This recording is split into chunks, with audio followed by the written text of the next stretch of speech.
Hey guys, Britt here. Welcome to End Times Bible Prophecy. Make sure to hit the subscribe, like, and share buttons. Well, it's engineered to trap you. This was all planned. What am I talking about? I'm talking about a plan to steal the wealth of this world. In today's video, we're going to talk about what that plan is, what's likely to happen as a result, and how it all relates to Bible prophecy. But first, before we get into that, I want to turn your attention to this right here.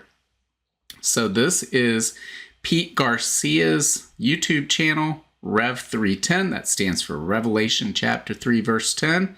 If you're not familiar with that, I encourage you to go look it up. But check out Pete's channel, hit the subscribe button. And then if you go to the live link right there, you will see this live stream that I had the pleasure of doing with Pete yesterday. So if you missed that, go check that out. Hopefully you'll find it interesting. We talked about a lot of advancements in technology, how they relate to Bible prophecy.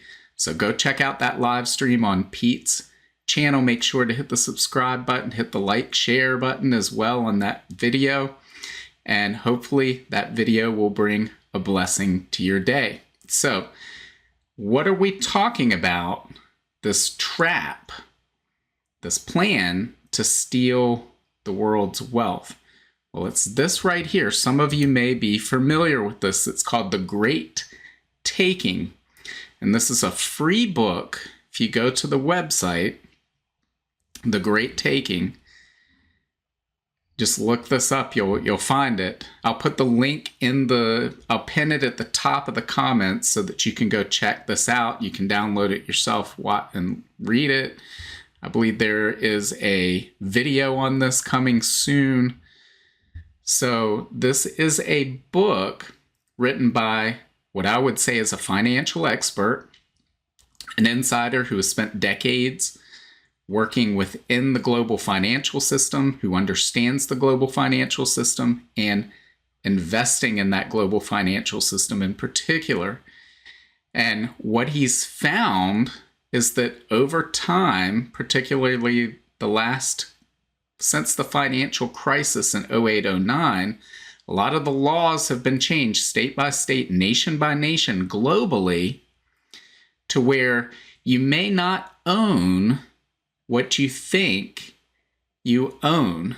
And so what am I talking about in that respect? Well, let's say you have a couple $100 in cash and you say, I want to buy a share of Hershey stock. I like Reese's Cups and I want to buy a share of Hershey stock. So you go to, say, Fidelity or some other stockbroker. You have that cash in the account and you place an order for one share of Hershey. You buy that share. You think, I own that, right? I put the cash in, I paid for it. There's no debt involved. I didn't take out a mortgage or run up my credit card in order to do that. It's owned free and clear. It's in my account. There are certain laws depending on where you live, such as CBDC here in the United States, which is similar to FDIC in that it ensures the securities in your account up to $500,000, meaning it insures them from going up or down, but if the broker were to go bankrupt, so for instance, if Fidelity went bankrupt, would you lose your share of Hershey? Well, no, because CBDC is going to back that up. But this book casts some doubts on that because that's the way it's really always been. But now it turns out people who do that, who buy shares of stock, whether you're talking your 401k or an IRA or a taxable brokerage account, you buy that stock, and what you really own is called a security entitlement. And you're actually not first in line as a creditor in the event of a bankruptcy. So if the firm that's holding these securities, and again, go download this book, Read it for yourself if you're interested in all the nuts and bolts. We're not going to get into all of that. We're not going to rehash that today. We're just going to talk about what this means, seeing this, what's likely to happen going forward, and how it relates to Bible prophecy. That's what I want to talk about here. And so what we're talking about is you may own what you think you own, and you don't really own it. And really, we've talked about this before with the banking system. Many people don't realize the cash they have in the bank does not legally belong to you. You may think, oh, well, I've got $500 in my bank account. That is mine. It belongs to me. Under the law, no, it is a loan. You are a creditor to the bank, and the cash belongs to the bank. And you're not the first in line if the bank fails. In fact, they changed the laws after the financial crisis in 08-09 in regard to that to include bank bail-ins. Now, we did not see that back in the spring when we had those major bank failures, because you had large accounts. Some of the Silicon Valley Bank had some depositors, I believe, that had $1 billion with a B, $1 billion in a checking account that would have been all lost had they not been bailed out by the government. So why did they get bailed out? Well, because of the political connections that those people had, plain and simple. And because had they not done that, it would have led to contagion throughout the financial system. And so, will that continue to be the case? Will they continue to ignore the law, which said they should bail in? Well, what is a bail-in? The bail-in means, well, if you've got above that FDIC limit in the bank, which is $250,000, so let's say you had $1 billion, like this hedge fund or what a venture capitalist firm had, then you would get $250,000 and just short of $1 billion worth of IOUs, right? A little piece of paper that say, well, you are now a part owner in this bank, right? Which probably isn't going to make people feel good who want to have their cash. So point is, guys, this system, it's rigged against you and me and in favor of the people who have designed the system. And ultimately, they want to control. So if this is the case and we see a meltdown of the financial system, right, we've talked about, guys, it's coming. It is coming. This is the financial system, the global financial system is a giant house of cards. It's a game of musical chairs with hundreds of people and maybe one chair. It's just a matter of time before this whole system falls apart. Now, we've heard Warren Buffett in the past call derivatives weapons of financial mass destruction. What are derivatives? We're going to give an example here in just a moment, very clearly, to show you how evil the system is. Really, it's absolutely evil. We're going to look at that, and it'll help you understand how the system cannot continue, and what cannot continue will not continue, which means when it comes to an end, well, something needs to be put in its place, right? Something needs to replace the system that has come to an end. They've already been telling us what they want it to be as they push forward central bank digital currency. So the question is, how do we get from where we are today to the central bank digital currency? And we've discussed some of this in the past. It's starting to become more crystal clear with each passing day. So the derivatives, supposedly there's quadrillions of derivatives. What are derivatives? Well, they're basically these contracts that exist. They're insurance on things you don't own is one way to put it. And they trade all these things around. So let's look at an example that'll help open your eyes to how this is just one big house of cards, musical chairs with one chair type game that's all going to come to an end. I want to take a look at this. Is an excerpt from a lawsuit. I believe it was, who was it? Rosen Legal. We don't have to get into the nuts and bolts of the lawsuit. It's about some of the stock manipulation that took place almost 3 years ago. If you remember, about 3 years ago, there was in the headlines all these stories about GameStop stock and how it went from $4 to $400 in a matter of a few months, and all of the manipulation and behind the scenes things that took place, and the little guy was taking the big hedge funds, all of these things. But this lawsuit is disclosing something in here that is rather interesting, because they're talking about, well, the security, the stock. So GME was GameStop stock. That's their ticker symbol. But it has shorted float percentage. So what does that mean? That means how much of the stock was shorted as a percentage of the outstanding stock. So let's talk about what that means. So let's say just as we were talking about before with Hershey, let's say I go put cash into the account and I buy my share of Hershey stock. I love the Reese's Cups, right? Well, I own that. I feel great about that. I own that. I don't owe any debt on that. I have no reason to believe that that will be taken away from me. But unknown to me, somebody else who's at the same broker-dealer that I have my account with, they decide, well, I think Hershey stock's going to go down, so I'm going to short that stock. What does that mean? Well, it means they borrow a share and they sell it. And then at some point in the future, they have to buy it back to return it to the original owner.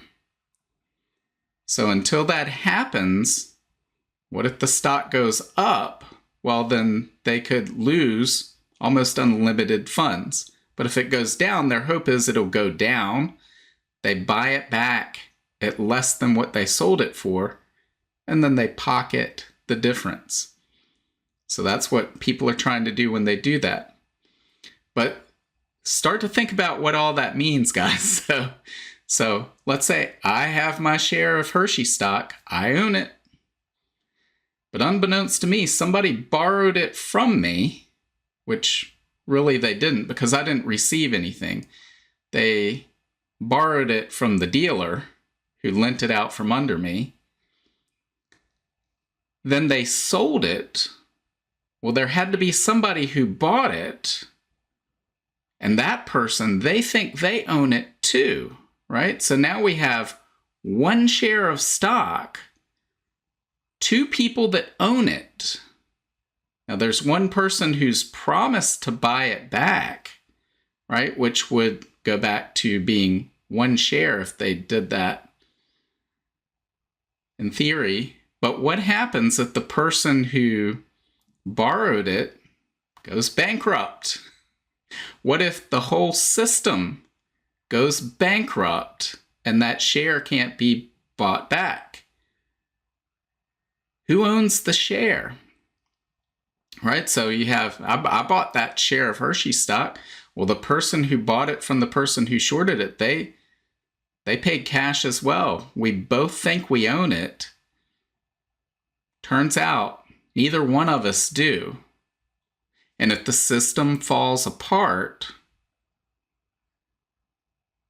how do we get our shares back? And of course, look at this. Here's the percentage of the float, 226%. So at 100%, every existing share of GameStop was sold short. And at 200%, twice as many existing shares. So that there's probably about 3.3 people think they own a single share of stock. That's what that means. So for every one share in existence, there's more than 3 people who think they own it. Do they? So, in theory, somebody does, but it's probably not any of them. How do you describe that, guys? That is an evil, evil system, and make no doubt about it. This is what God says. Deuteronomy 25, verse 15. Yes, always use honest weights and measures so that you may enjoy a long life in the land the Lord your God is giving you. Guys, we're supposed to use honest weights and measures, and the system is not a system of honest weights and measures. It's a system of deceit that's been created to steal from people, to manipulate people, to extract from people. And this great taking, this plan for a great taking, the whole system goes bust, and oh, it turns out all of your stocks belong to who? Probably the people at the top who understand the system. All the cash in your bank account belongs to the people who rigged the system. Guys, so is this plan in place for when the system comes to an end? And we just talked on Friday about it's coming to an end, maybe this week. I don't know how long they'll be able to hold all of this off, but at some point they're going to let this run. Is the plan to take everyone's assets? Now, what is likely to happen? Is this likely to happen? I would say no, that maybe somebody's plan for it to happen that they put in place. But in reality, if you did that, well, you can argue the whole system would break down. If 98% of the people lose everything, they're probably not going to be too motivated to get up and go to work the next day. So the whole system may just crumble down. But I would think that the politicians would hear from the people in a way that they've never heard before if something like this happens. So my guess is the politicians would say, oh, we've got a solution. You know, some people distorted the system, but we've got a solution. So what is our solution? Well, our solution is, yes, we know that 2-3 people were promised the same security, and you lost everything you had in the bank, all these other things when the system crumbled. But we can restore it all. You know, and you may say, well, how can you make whole all 3 people that owned that stock when there was only 1 share of stock to be owned? How can you do that? Well, they'll say, well, we'll give you the cash equivalent, but we'll have to do it in CBDC, in central bank digital currency. We'll be able to restore your bank account, but it's going to have to be in central bank digital currency. And one of the reasons we're going to restore this with central bank digital currency is to make sure that this never happens again. Because, see, with central bank digital currency, we have insight into what's going on. We'll know if these financial institutions are up to no good, if they're lying to us, right? We'll know who's making risky bets, who's taking outlandish risk with their funds. We'll know if these different hedge funds, if they're telling one bank that they have collateral and then going and getting a loan at a different bank with the same collateral. We'll be able to see all of that. Bernie Madoff, who ran this big Ponzi scheme, we'll be able to figure that out. Sam Bankman-Fried and what he was doing, we'd be able to see all of that in real time, and we'd be able to stop it and prevent a disaster like this from ever happening again. So no doubt about it, guys. That's what they're going to be saying. This is going to be a terrible economic catastrophe sometime in the near future. And it will be the perfect opportunity for them to ride to the rescue with central bank digital currency. The one bank that can never go bankrupt, the central bank, will issue you your cash. You can have your account there and it will be safe because the bank can't fail. It exists by fiat from the government, right? And we've created this, but guys, it is a trap, because once you walk into that system with the digital currency, it's programmable. It's not just trackable, but programmable against you, and can be used to shut off your accounts, can be used as an authoritarian measure by the government. It's indistinguishable in function from the mark of the beast that we read about in Revelation chapter 13. It won't be the mark of the beast if they roll this out, because we have to be in the tribulation for that to come. But it's setting the stage for it. It's putting this infrastructure in place ahead of time. Guys, we're seeing all of this happen right around us. It's yet another sign of the second coming of Jesus Christ. We live in the season of the Lord's return. I have no doubt about that. We're seeing all the signs Jesus and the prophets said to look for. And Jesus said, when you begin to see all these things, I'm right at the door. Look up, your salvation draws near. So I know, and the purpose of this video is not to frighten anyone. Again, many of you will probably be saying, what do we do with our stocks, 401k, IRA? There's no need to panic. Download the book, read the book, see what other people are saying, try to figure things out, but pray to God. Here, let's turn to what the Bible says. Proverbs chapter 3, verses 5 through 6. Trust in the Lord with all your heart. Do not depend on your own understanding or mine, right? Don't depend on what I'm telling you. Seek His will in all you do, and He will show you which path to take. No doubt, God will show us the correct path to take. And I want to leave you with this. Matthew chapter 6, verses 19 through 21. This is Jesus speaking. He says, don't store up treasures here on earth where moths eat them and rust destroys them, and where thieves break in and steal. Store your treasures in heaven where moths and rust cannot destroy, and where thieves do not break in and steal. Wherever your treasure is, there the desires of your heart will also be. So guys, what's coming? I don't know. I don't know how all this is going to play out. I know where we're headed. We talked about that last week. What does that mean for our financial well-being? I don't know. But you know what? This is earthly treasure where thieves can break in and steal, and we've always known that. Our treasure should be being piled up and built up in heaven where that can't happen.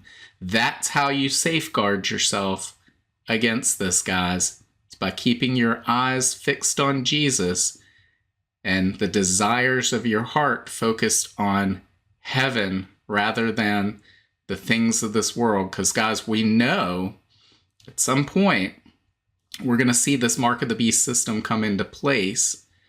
And so all of these things that we're hearing about seem to indicate we're getting closer to that point. It's building up to that. We're seeing the stage being set, all the pieces put in place for the fulfillment of all of the prophecies of the 7-year tribulation period, the second coming of Jesus Christ. That means the rapture of the church is even closer. So guys, if you don't know Jesus, put your hope and trust in Him. Jesus is the way, the truth, and the life.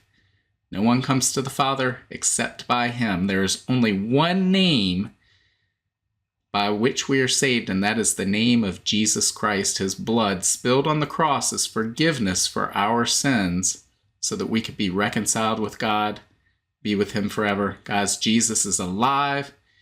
He's preparing a place for us right now, and he could come back at any moment. So make sure you know him. Make sure you're prepared. Invest in your relationship with Jesus Christ. So let me know what you think below. I know this is a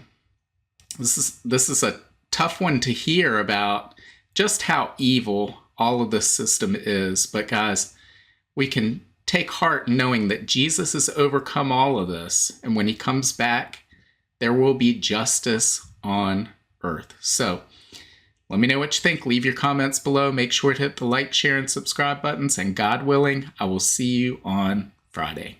Bye. If you want to learn more about the end times and Bible prophecy, make sure to sign up for my free monthly newsletter and get your copy of my free ebook, 7 Signs of the End Times. Just follow the link in the description to get your free book. Also, make sure to check out all of my books. Just look up Britt on Amazon, Barnes & Noble, Apple iBooks, Google Books, Kobo, or anywhere books are sold.